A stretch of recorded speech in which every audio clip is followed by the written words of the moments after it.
যার অন্তরে জাররা পরিমাণ অহংকারের ছিটে ফোঁটা থাকে সে আল্লাহর জান্নাতে ঢুকতে পারবে।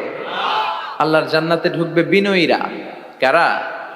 যারা বিনয়ী, মুতাওয়াদি, হাম্বল, যাদের মধ্যে হাম্বলনেস আছে, যারা বিনয়ী, তারা জান্নাতে ঢুকবে। তো সাইয়েদনা আদম আলাইহিস সালাম বিনয়ের পরিচয় দিলেন, কিন্তু শয়তানকে আল্লাহ বললেন উসজুদু। শয়তানকে বললেন, শয়তান সেজদা দাও। ফেরেশতাদেরকে যখন অর্ডার করেছে সেজদা দাও, শয়তান বলল, আল্লাহ আমি সেজদা দিব না। অহংকার করলো, সে নিজে নিজে উপরে উঠতে চাইলো। সে বলল, খলাকতানি মিন নার ওয়া খলাকতাহু মিন তিন। আপনি আমাকে বানিয়েছেন আগুন দিয়ে, আগুনের ধর্ম উপরের দিকে ওঠা। আগুন জ্বালিয়ে দিলে লেলিহান শিখা কই যায়?